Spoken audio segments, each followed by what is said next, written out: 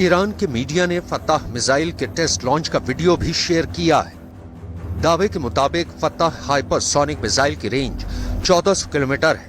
इसकी स्पीड करीब 13 से 15 मैक यानी 16,000 किलोमीटर प्रति घंटा से 18,000 किलोमीटर प्रति घंटा है।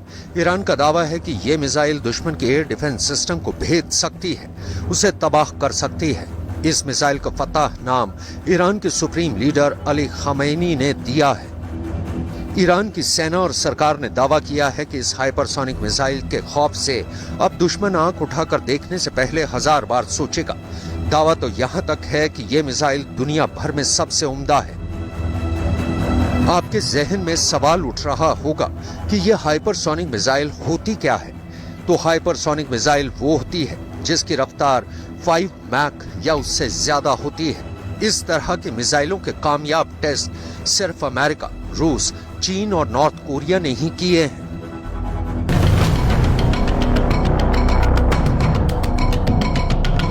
अभी 25 मई को ही ईरान ने बैलिस्टिक मिसाइल के नए वर्जन खुर्रम शहर का पर्दाफाश किया था। खुर्रम शहर 4 या खैबर नाम की इस मिसाइल की रेंज 2000 किलोमीटर है।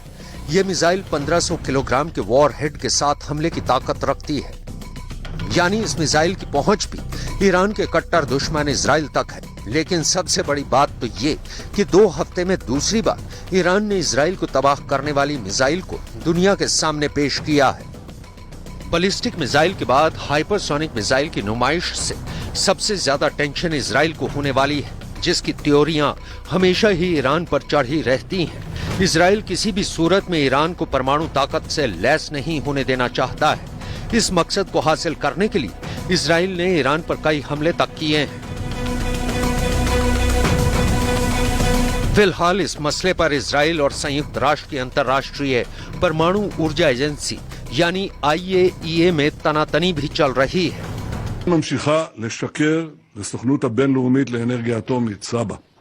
הכניעה של סבא ללחץ האיראני היא כתם שחור על התנהלות. אם הסוכנות לאנרגיה אטומית תהפוך לארגון פוליטי, אין שום משמעות לפעילות הפיקוח שלה באיראן, וגם לא תהיה שום משמעות לדוחות שהיא מפיקה על הפעילות הגרעינית של איראן.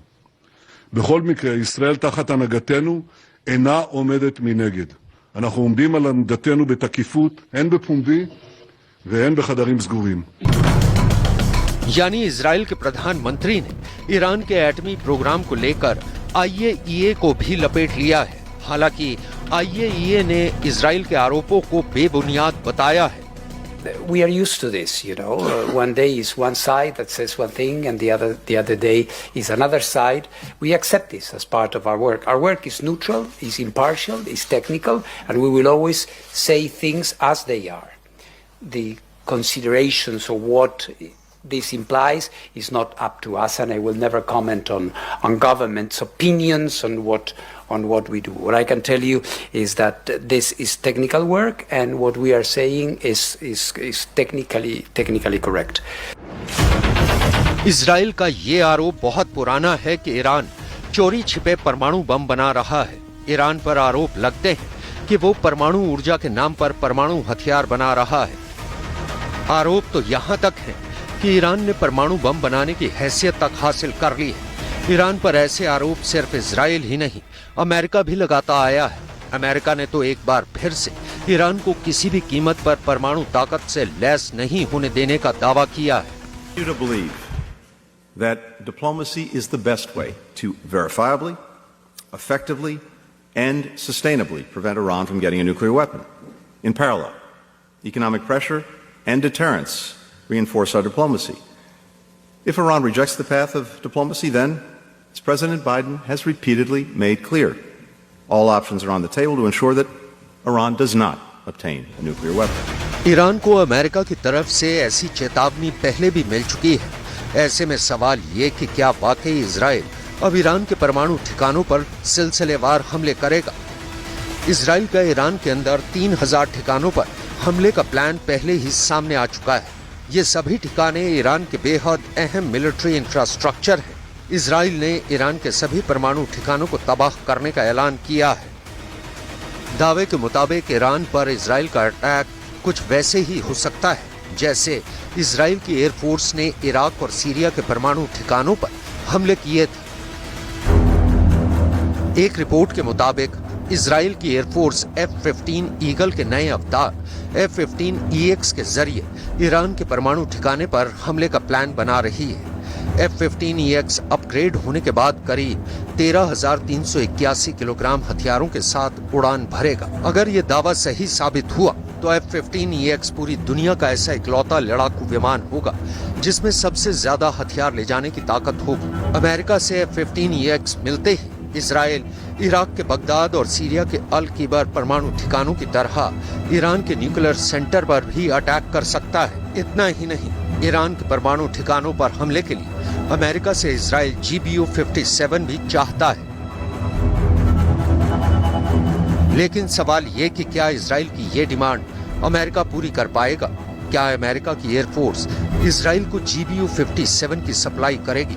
तो फिलहाल इसका जवाब नहीं है, क्योंकि अभी अमेरिका में इस मैसिव ऑर्डिनेंस पेनिट्रेटर के निर्यात पर पाबंदी है।